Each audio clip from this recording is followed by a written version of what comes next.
신명기 34장 1절에서 12절까지 우리 한 목소리로 함께 봉독하겠습니다. 모세가 모압 평지에서 느보산에 올라가 여리고 맞은편 비스가 산꼭대기에 이르매 여호와께서 길르앗 온 땅을 단까지 보이시고 또 온 납달리와 에브라임과 므낫세의 땅과 서해까지의 유다 온 땅과 네겝과 종려나무의 성읍 여리고 골짜기 평지를 소알까지 보이시고 여호와께서 그에게 이르시되 이는 내가 아브라함과 이삭과 야곱에게 맹세하여 그의 후손에게 주리라 한 땅이라. 내가 그 내 눈으로 보게 하였거니와 너는 그리로 건너가지 못하리라 하시매 이에 여호와의 종 모세가 여호와의 말씀대로 모압 땅에서 죽어 벳볼 맞은편 모압 땅에 있는 골짜기에 장사되었고 오늘까지 그의 묻힌 곳을 아는 자가 없느니라. 모세가 죽을 때 나이 120세였으나 그의 눈이 흐리지 아니하였고 기력이 쇠하지 아니하였더라.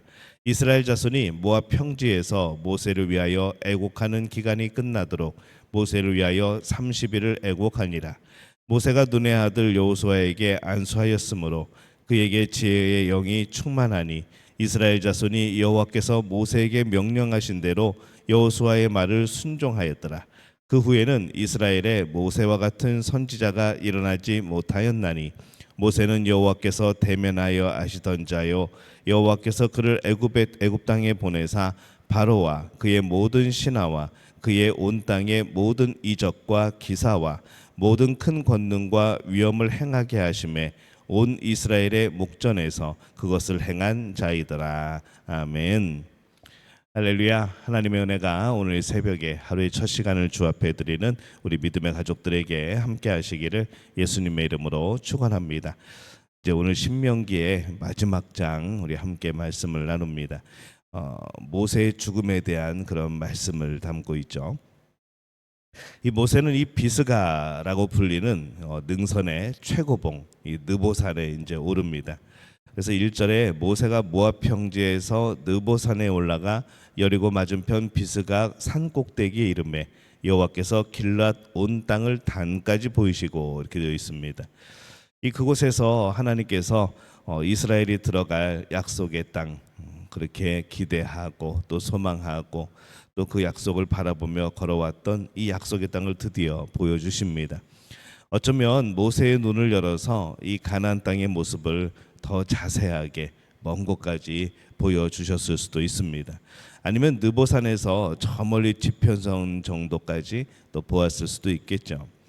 신명기를 시작할 때도 약속의 땅에 대한 그런 말씀을 회상하는 걸로 다시 한번 되새기는 걸로 그렇게 시작을 했습니다.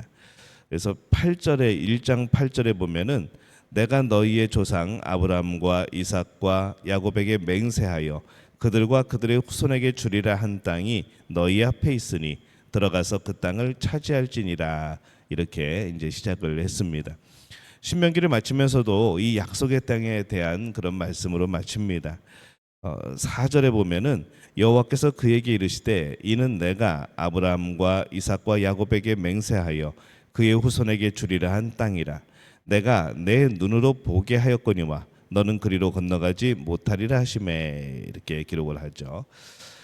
이 모세는 여러 가지 이유로 그 땅에 들어갈 수 없지만은 그 땅에 들어가는 것이나 사실은 마찬가지입니다. 그래서 하나님께서 모세에게 그 땅을 이렇게 멀리 파노라마처럼 보여주심으로 모세를 위로하고 있는 거죠. 사실 모세는 가나안 땅에 들어가지 못하지만 그는 영원한 하나님의 나라에 들어갈 겁니다. 그래서 이 땅에서의 미련은 있을 수 있지만은 근본적으로 가나안 땅에 들어가지 못한 것에 대해서는 이렇게 미련은 없을 겁니다. 그러나 그는 그 땅의 약속의 땅을 바라보면서 지금까지 왔고 또 이스라엘이 그 땅으로 이제 들어가게 될 것이죠. 그래서 그 약속의 땅이 비록 제한적인 이런 가난이라고 할지라도 그에게는 참 의미가 있는 겁니다. 그래서 하나님께서 모세에게 그 땅을 보여주심으로 모세의 이 땅에서의 삶을 정말 소망 가운데 감사함 가운데 마치도록 그렇게 하나님이 또 배려해 주십니다. 사실 그냥 거두어 가셔도 할 말이 없는데 또 산꼭대기에 올라가게 하시고 저 멀리 가나안 땅의 지경을 보게 하시고 이 하나님의 놀라운 은혜인 것이죠. 우리는 약속의 땅을 향하여서 열심히 걸어가고 있는가 생각을 해봅니다. 우리에게 구체적으로 어떤 지명, 어떤 곳, 뭐 가나안이라는 이 약속의 땅은 없지만은 우리에게는 이제 직접적으로 영원한 하나님의 나라, 이것을 우리는 가나안 땅으로 보고 우리는 그렇게 그것을 향하여서 살아가고 있습니다. 하나님 나라에 들어가는 것, 그래서 하나님과 더불어 함께 살아가는 것, 그것이 우리의 소망인 것이죠. 이 땅을 살아가면서 항상 기억해야 될 우리의 소망입니다. 근데 우리의 소망이 성공이 소망이 되어지거나 잘못된 종말론으로 우리의 소망이 전락할 때가 있는 겁니다. 그래서 이 올바른 소망은 참 중요합니다. 우리가 무엇을 올바른 소망으로 가지고 있는가? 그 소망이 이 땅에서 잘 되고 이 땅에서 성공하고 뭐 그런 건가? 아니면 이 종말에 거기에 초점을 두고 그냥 그렇게 살아가는 건가? 그게 아니라는 것이죠. 하나님 나라에 향한 소망, 하나님의 약속이 이루어짐에 대한 소망, 또 하나님과 더불어 살아가는 소망, 이것이 우리에게 정말 중요한 그런 올바른 소망입니다. 우리는 약속의 땅을 향하여서 걸어가고 있습니다. 그래서 우리는 그 길을 걸어간다고 하는 것은 소망이 있기 때문에 걸어가는 겁니다. 이 땅에서 하루하루 살아가면 약속의 땅은 하루에 더 가까워지는 거죠. 그래서 소망이 더 커집니다. 모세가 약속의 땅을 바라보고 있듯이 우리도 그 약속의 땅을 바라볼 수 있어야 합니다. 그러면 이 땅에서 우리의 삶은 소망의 삶이 되어지고, 또 우리가 땅에서 우리가 바라는 것들이 이루어지지 않던 우리의 소망이 하늘에 있기 때문에 우리는 낙심하지 않고 우리는 또 힘을 내서 걸어갈 수 있는 것이죠. 모세가 이 땅을 떠납니다. 이제 여호수아가 남습니다. 9절에 보면은 모세가 눈의 아들 여호수아에게 안수하였으므로 그에게 지혜의 영이 충만하니 이스라엘 자손이 여호와께서 모세에게 명령하신 대로 여호수아의 말을 순종하였더라, 이렇게 말씀을 합니다. 이 여호수아는 그에게 남겨진 신앙의 길을 가야 합니다. 지혜의 영, 곧 성령이 그에게 함께하므로 그는 그가 가야 하는 길을 걸어가야 하는 것이죠. 우리 모두가 그렇습니다.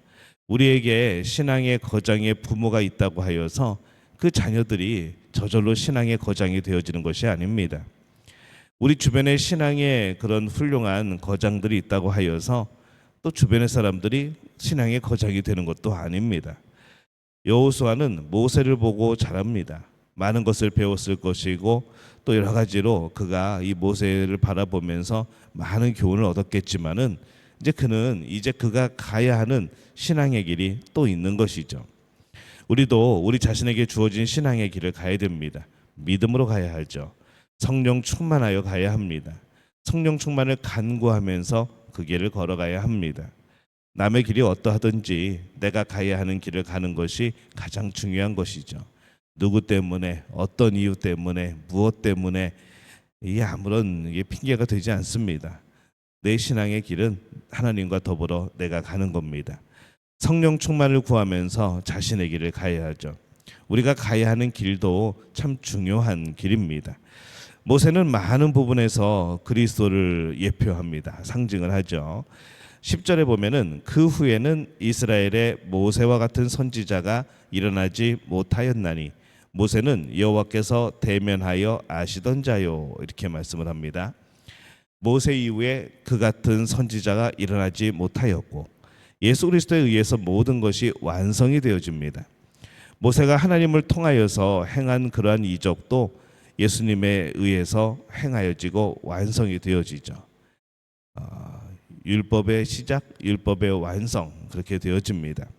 하나님과의 대면하여 아는 이 친밀함, 그것은 예수님에 의해서 더욱더 충만함으로 완성이 됩니다.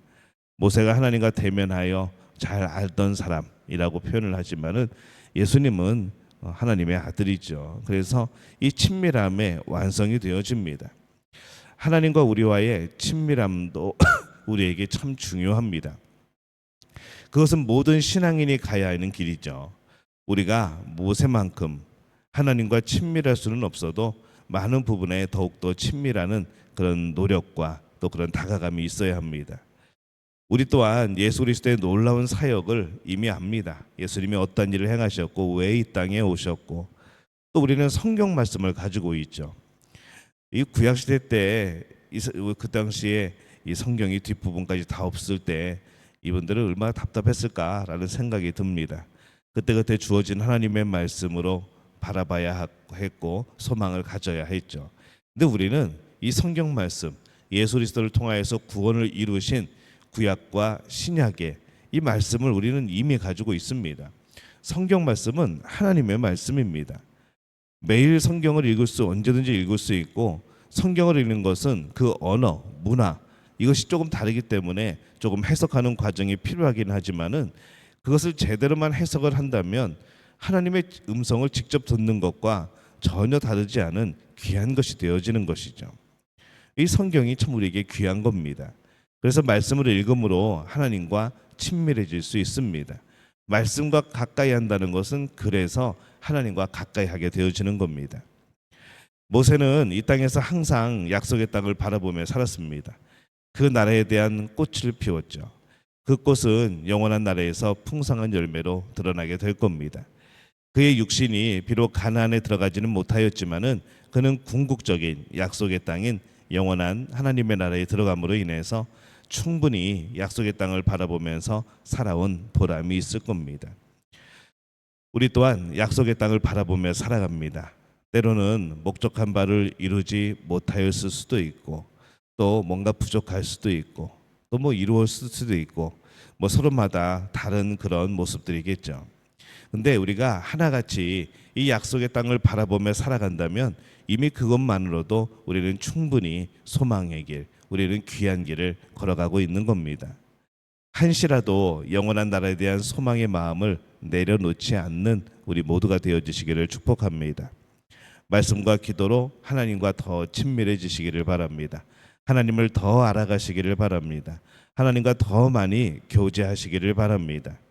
삶의 모든 순간에서 하나님과의 친밀한 교통이 있을 때 우리의 삶은 더 존귀해지는 것이죠. 그것이 이 땅에서 우리가 가야 하는 존귀한 신앙인의 길입니다. 오늘 그 길을 걸어가는 우리 믿음의 가족들이 되어지시기를 예수님의 이름으로 축원합니다.